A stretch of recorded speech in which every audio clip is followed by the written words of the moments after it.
बिस्मिल्लाहिर्रहमानिर्रहीम। अस्सलाम वालेकुम। आप फैज़ान रिजवी न्यूज़ देख रहे हैं। आज इतवार 1 सितंबर है और हम बात कर रहे हैं मशरिक़ वस्ता और यूरोप की सूरत हाल। रूस और यूक्रेन जंग से मुतल्लिक कुछ इंपॉर्टेंट खबरें भी इसी वीडियो का हिस्सा बनाएंगे। आगाज़ करेंगे मशरिक़ वस्ता से, गज़ा से, जहाँ आज 1 सितंबर को लेकर वर्ल्ड हेल्थ ऑर्गेनाइजेशन की जानिब से एक अनाउंसमेंट सामने आई थी 2 रोज़ कबल। और वर्ल्ड हेल्थ ऑर्गेनाइजेशन की जानिब से ये कहा गया, पहल तो आलमी इदारे ने कुछ पोलियो के केसेस पॉइंट आउट किए गज़ा के अंदर, और फिर ये अनाउंस किया गया वर्ल्ड हेल्थ ऑर्गेनाइजेशन की जानिब से कि 12 रोज़ का वक्फा होगा गज़ा जंग के अंदर। गज़ा के अंदर पोलियो वैक्सीनेशन की वजह से 12 रोज़ का वक्फा होगा, यानी कि 12 रोज़ तक चंद घंटों के लिए सुबह 6 बजे से लेकर दोपहर 3 बजे तक जो है, जिन स्पेसिफिक इलाकों में 6,40,000 से ज़्यादा गज़ा के मासूम बच्चों को पोलियो की वैक्सीन पिलाई जाएगी, तो उन इलाकों में जंग बंद रहेगी 12 रोज़ तक। अब जो वर्ल्ड हेल्थ ऑर्गेनाइजेशन है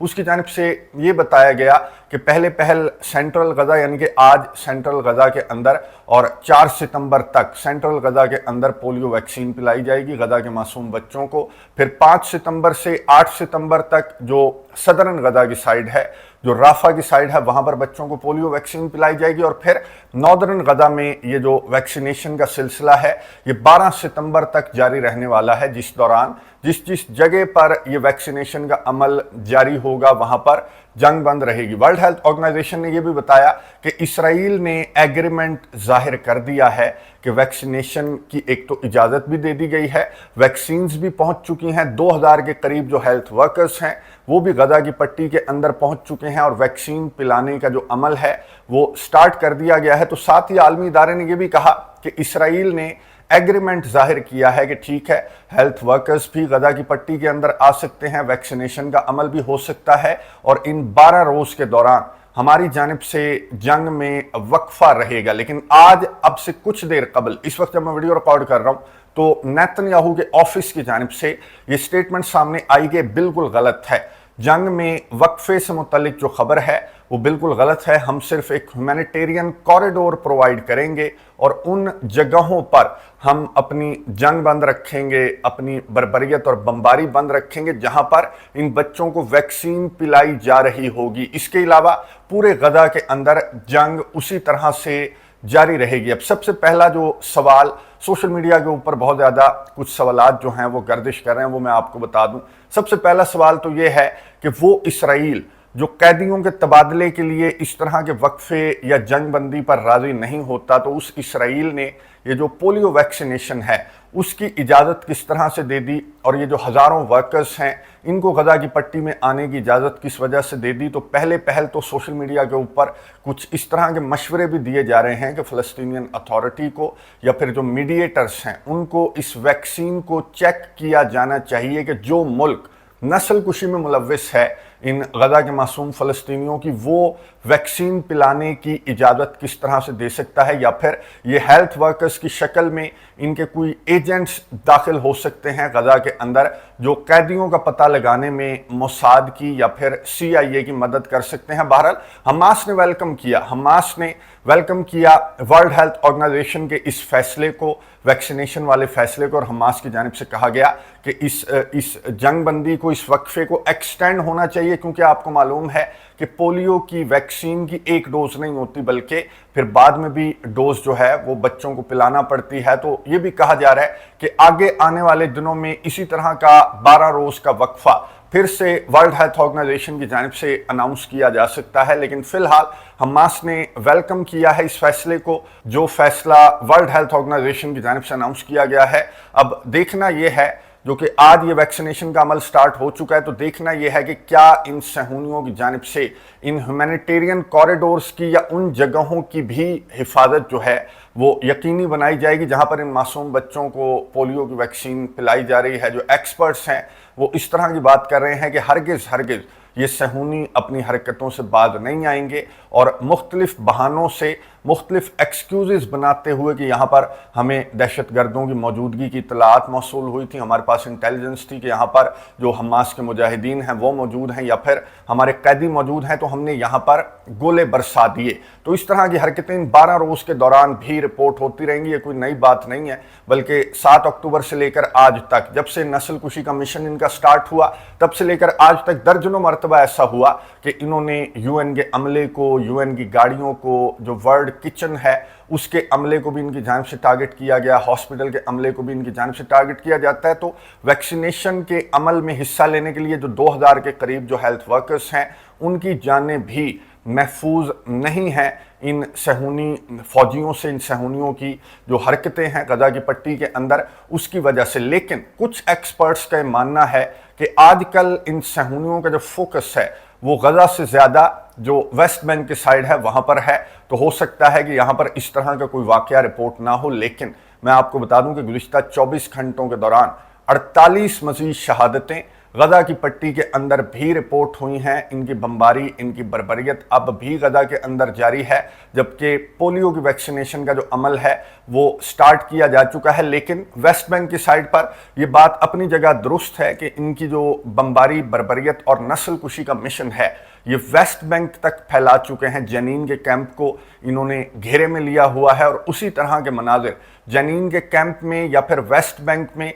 ठीक उसी तरह के मनाजिर हैं जिस तरह के मनाजिर हम 7 अक्टूबर से लेकर आज तक गजा के अंदर देख रहे हैं। लेकिन यहाँ पर रेजिस्टेंस भी गजा की तरह वेस्ट बैंक के अंदर भी रेजिस्टेंस बहुत ज़्यादा है। न सिर्फ मुजाहिदीन बल्कि फ़लस्तीन के नौजवान भी, मैंने आपको बताया था कि वो सर पर कफन बांधकर मैदान में उतर चुके हैं, क्योंकि उन्हें मालूम है कि वेस्ट बैंक के अंदर ये नस्ल कुशी का मिशन यहाँ तक फैलाने का क्या मतलब है, इनकी डेस्टिनेशन कौन सी है, ये कहाँ पर जाना चाहते हैं, ये मस्जिदुल अक्सा पर कब्जा करना चाहते हैं, वहाँ पर अपना ये टेंपल बहाल करना चाहते हैं। यही वजह है कि मुजाहिदीन के साथ साथ जो नौजवान हैं फ़लस्तीन के, उन्होंने भी सर पर कफन बांध लिए हैं। मैं आपको कुछ हमले बता दूं जो मुख्तलिफ तर्ज के हमले वेस्ट बैंक की साइड पर रिपोर्ट हुए। इनके दर्जनों सहूनी फौजी ज़ख्मी भी हुए हैं। 2 गाड़ियों के अंदर धमाका खेज मवाद नस्ब किया गया था और ये दोनों गाड़ियां जो हैं वो धमाके से फट गई, जिसके नतीजे में जो दर्जनों सहूनी हैं उनके ज़ख्मी होने की इतलात हैं। हमास की जानिब से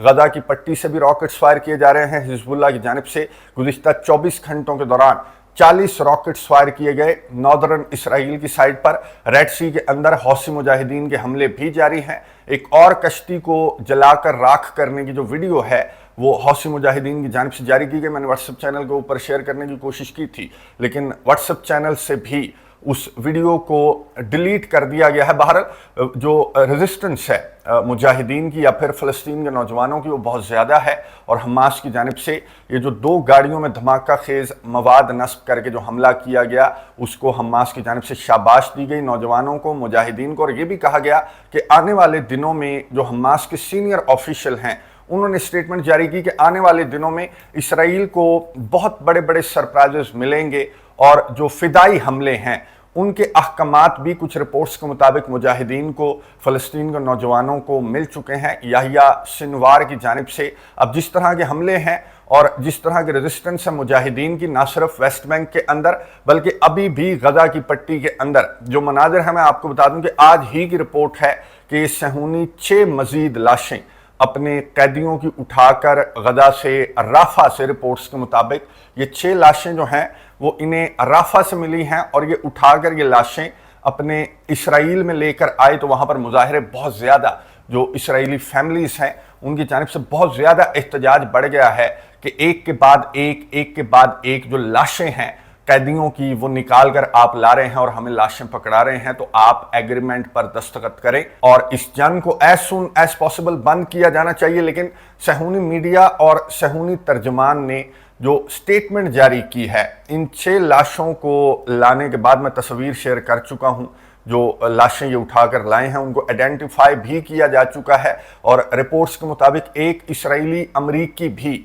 इन कैदियों के अंदर है जो 6 लाशें ये उठाकर लाए हैं। और सहूनी मीडिया और सहूनियों के तर्जमान ने यह रिपोर्ट किया कि हमास ने इनको ज़िबाह कर दिया है। लाशों को देखकर यह अंदाज़ा लगाया जा सकता है कि हमास की जानिब से इनको ज़िबा किया गया है इन कैदियों को। लेकिन हकीकत ना सिर्फ इसराइल की फैमिलीज बल्कि पूरी दुनिया जानती है कि हकीकत क्या है। जो आप अंधाधुंध बमबारी कर रहे हैं गजा की पट्टी के अंदर, तो ये उसका नतीजा है कि एक के बाद एक कैदी की लाश आप गजा की पट्टी से उठाकर ला रहे हैं। तो ये जो फैमिलीज हैं जिन्होंने अब तेल अवीव की सड़कें ब्लॉक कर दी हैं और इनकी बस हो गई है, और ये इसराइल के वज़ीर आज़म नेतन्याहू से मुतालबा ये कर रहे हैं कि इससे पहले के बाकी रह जाने वाले कैदी, अब मैं आपको बता दूं कि 100 से भी कम कैदी हमास के पास रह गए हैं। 98-99 कैदी जो हैं वो हमास के पास रह गए हैं, जिनमें से जिंदा कैदी 70-71 हैं। बाकी लाशें हैं जिनमें से 6 लाशें आज ये उठाकर ले आए, और बाकी लाशें जो हैं ये वक्फे से गजा की पट्टी से रिकवर करते रहेंगे। और जितनी लाशें ये गजा की पट्टी से रिकवर करेंगे उतने ज़्यादा मुजाहरे इसराइल के अंदर बढ़ने वाले हैं। और इन मुजाहरों को देखते हुए एक मीटिंग तलब की गई इसराइल के अंदर, और मीटिंग के अंदर यही चीज़ डिस्कस की गई कि आगे किस स्ट्रेटजी के साथ इस जंग को लेकर बढ़ना है। नेतन्याहू और नेतन्याहू के ज़्यादातर वज़रा ने इस बात पर इत्तफाक किया कि राफा के ऊपर हमारे फौजियों की मौजूदगी हमारी प्रायोरिटी है, ना कि कैदियों की जिंदा वापसी। यानी कि इन्हें कैदी जिंदा वापस नहीं चाहिए, लेकिन ये राफा के अंदर अपने फौजी जो हैं वो खड़े रखना चाहते हैं राफा क्रॉसिंग के ऊपर, जिस पर ना सिर्फ हमास को बल्कि मिस्र को भी एतराज़ है। तो इस मीटिंग के अंदर एक ही मिनिस्टर था जो इसराइल का वज़ीर दिफा है, इसकी जानिब से इख्तलाफ किया गया। और पहले भी नेतन्याहू और ये जो वज़ीर दिफा है इसके दरमियान इस तरह के इख्तलाफात की जो रिपोर्ट्स हैं वो ऑलरेडी सामने आती रहती हैं। एक और एविडेंस सामने आया इस मीटिंग से, जहां पर इसराइल के वज़ीर दिफा ने इत्तफाक नहीं किया नेतन्याहू और ज़्यादातर वज़रा से, और ये कहा कि राफा के ऊपर फौजियों की मौजूदगी की ज़िद को लेकर हम अपने कैदियों की जानें ले रहे हैं। तो बेहतर ये है कि इस एग्रीमेंट पर जहां पर एतराज़ है मिस्र को और हमास को राफा के ऊपर हमारे फौजियों की मौजूदगी को लेकर, हमें फ्लेक्सिबिलिटी दिखानी चाहिए। लेकिन नेतन्याहू और ज़्यादातर वज़रा चूँकि ये चाहते हैं कि राफा के ऊपर इनके फौजी मौजूद रहें, कैदियों की लाशें जो उठाकर लाते रहें, इन्हें कोई फ़र्क नहीं पड़ता। तो ये फैसला किया गया कि जो जंगबंदी मुआहिदा है वो नहीं किया जाएगा। अगर हमास की जमात लचक दिखाती है राफा कॉरिडोर के ऊपर, राफा क्रॉसिंग के ऊपर इनके फौजियों की मौजूदगी को लेकर, तब जंगबंदी मुआहिदा किया जा सकता है। इसके अलावा नेतन्याहू ने कहा कि कोई सूरत नहीं है कि हम इस जंगबंदी मुआहिदे पर दस्तखत करें। अब ये जो दोनों आपको नज़र आ रहे हैं, इसराइल का वज़ीर आज़म और इसराइल का वज़ीर दिफा, इनके हवाले से जो आलमी अदालत है, जो इंटरनेशनल क्रिमिनल कोर्ट है, उनके प्रोसिक्यूटर करीम खान ने बयान जारी किया कि इन दोनों को गिरफ्तार किया जाए। आलमी अदालत से मुतालबा किया इंटरनेशनल क्रिमिनल कोर्ट से। ये मुतअद्दिद मरतबा ये प्रोसिक्यूटर जो हैं वो ये स्टेटमेंट जारी कर चुके हैं, लेकिन जो इंटरनेशनल क्रिमिनल कोर्ट है उसकी जानिब से जो वारंट गिरफ्तारी हैं वो इन दोनों के जारी नहीं किए गए, क्योंकि अमेरिका और अमेरिका के इत्तेहादियों का आलमी अदालत के ऊपर भी प्रेशर है, और आलमी अदालत जो है वो बिल्कुल खामोश नज़र आ रही है। इनकी फुर्तियाँ सिर्फ तब लगती हैं जब रूस के सदर व्लादिमीर पुतिन के वारंट गिरफ्तारी जारी करना हो, या फिर रूस के सदर व्लादिमीर पुतिन को गिरफ्तार करना हो। तो आज ही एक स्टेटमेंट जो है, बल्कि आज से कबल 24 घंटों कबल एक स्टेटमेंट सामने आई आलमी अदालत के इंटरनेशनल क्रिमिनल कोर्ट के तर्जमान की जानिब से। मंगोलिया को मुखातिब करते हुए कहा गया, मंगोलिया में आपको बता दूं ये एशियन कंट्री है, और यहाँ पर रूस के सदर व्लादिमीर पुतिन जो हैं वो मंगल को रिपोर्ट्स के मुताबिक दौरा करने वाले हैं, और मंगोलिया इंटरनेशनल क्रिमिनल कोर्ट की जुरिस्डिक्शंस को तस्लीम करता है। मंगोलिया इंटरनेशनल क्रिमिनल कोर्ट का मेंबर है। तो मंगोलिया का अगर विजिट कर रहे हैं रूस के सदर व्लादिमीर पुतिन, तो आलमी अदालत के तर्जमान ने कहा कि रूस के सदर व्लादिमीर पुतिन को गिरफ्तार करना आप पर अब लाजिम हो चुका है, क्योंकि आप आईसीसी की जुरिस्डिक्शंस को तस्लीम करते हैं। यूक्रेन की जानिब से भी स्टेटमेंट सामने आई कि मंगोलिया के ऑफिशियल्स रूस के सदर व्लादिमीर पुतिन को गिरफ्तार करेंगे, लेकिन जो क्रेमलिन के तर्जमान हैं उन्होंने स्टेटमेंट जारी करते हुए कहा कि हम इन वारंट गिरफ्तारी को भी नहीं मानते, हम आलमी अदालत, ये जो इंटरनेशनल क्रिमिनल कोर्ट है, इसके हम मेंबर भी नहीं हैं। और मंगोलिया के साथ ये जो दौरा है रूस के सदर व्लादिमीर पुतिन का, ये महीनों पहले स्केड्यूल हो चुका था। तो मंगोलिया के अथॉरिटीज से जो रूस के सदर व्लादिमीर पुतिन की गिरफ्तारी है उससे मुतल्लिक जो मामलात हैं वो ऑलरेडी तय किए जा चुके हैं। इसलिए रूस के सदर व्लादिमीर पुतिन का दौरा हरगिज़ कैंसिल नहीं किया जाएगा। इससे कबल आपको याद होगा कि साउथ अफ्रीका के अंदर जब ब्रिक्स का समिट था तो रूस के सदर व्लादिमीर पुतिन, क्योंकि साउथ अफ्रीका भी जो आलमी अदालत है, इंटरनेशनल क्रिमिनल कोर्ट है, उसकी जो रिस्ट्रिक्शंस को तस्लीम करता है, तो साउथ अफ्रीका रूस के सदर व्लादिमीर पुतिन ने अपना दौरा कैंसिल कर दिया था और ब्रिक्स के समिट में जो सर्गे लैवरोव हैं, रशिया के फॉरेन मिनिस्टर, उन्होंने शिरकत की थी। लेकिन उसके बरअक्स इस मर्तबा जो मंगोलिया का दौरा है वो रशिया के सदर व्लादिमीर पुतिन कैंसिल करते हुए नजर नहीं आ रहे। हालांकि इनके मुल्क के अंदर किस तरह की सूरत हाल है, जो यूक्रेन के इत्तेहादी हैं या फिर यूक्रेन है, उसका किस तरह का प्रेशर है, गुज़िश्ता 24 घंटों के दौरान बेलगोरोद रीजन के अंदर स्ट्राइक्स रिपोर्ट हुई हैं यूक्रेन की, जिसके नतीजे में 5 बताया जा रहा है कि हलाकतें और 37 से ज़्यादा जख्मी भी हुए हैं। जवाब में रशिया के जो हमले हैं वो भी जारी हैं। खार्किव के ऊपर रशिया की स्ट्राइक्स रिपोर्ट हुई हैं, 6 हलाकतें और दर्जनों जख्मी खार्किव के ऊपर रशिया की स्ट्राइक्स के नतीजे में भी रिपोर्ट हुए हैं। और ईस्टर्न यूक्रेन को डिफेंड करने में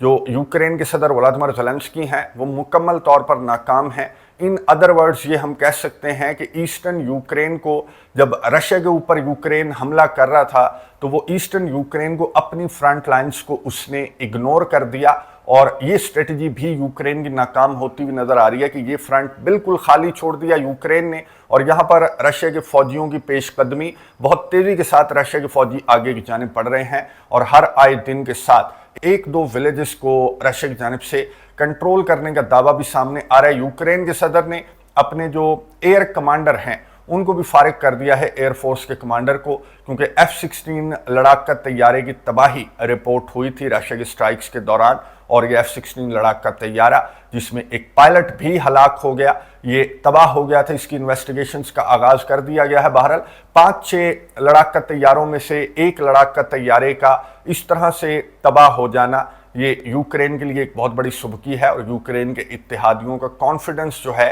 यूक्रेन खो सकता है, जिसे लड़ाका तैयारे नहीं बल्कि और भी मोटा तगड़ा वेपन जो है वो रिक्वायर्ड है अपने इत्तेहादियों से। तो इस वजह से यूक्रेन के सदर ने अपने एयरफोर्स के कमांडर को बली का बकरा बना दिया है ताकि अपने इत्तेहादियों का कॉन्फिडेंस वो वापस से गेन कर सकें। तफसीलात मैंने आपके सामने रख दी, नज़र रखेंगे स्पेशली गजा की सूरत हाल पर, जहाँ पर ये जो वक्फा है या जो वैक्सीनेशन है इसका अमल कितनी कामयाबी से वर्ल्ड हेल्थ ऑर्गेनाइजेशन की जानिब से मुकम्मल किया जाता है और इसके दौरान जो सहूनी हैं उनकी किस तरह की हरकतें रिपोर्ट होती हैं और ये जो मुजाहरे हैं जो तिल अवीव के अंदर फूट पड़े हैं और बहुत ज़्यादा तादाद में ये इसराइली निकल आए हैं सड़कों पर, तो क्या इन मुजाहरों को देखते हुए या फिर इस प्रेशर को देखते हुए नेतन्याहू की जानिब से जो कैदियों का तबादला है या फिर ये जो लाशें हैं, जो 6 लाशें ये आज उठाकर लाए हैं, इनको देखते हुए क्या एग्रीमेंट गजा जंग को लेकर, जंग बंदी को लेकर एग्रीमेंट किया जा सकता है या फिर नहीं, नजर रखेंगे। कमेंट्स बॉक्स में अपनी राय का इजहार जरूर कीजिएगा। अगली वीडियो तक के लिए इजाजत दीजिए। अल्लाह हाफिज़।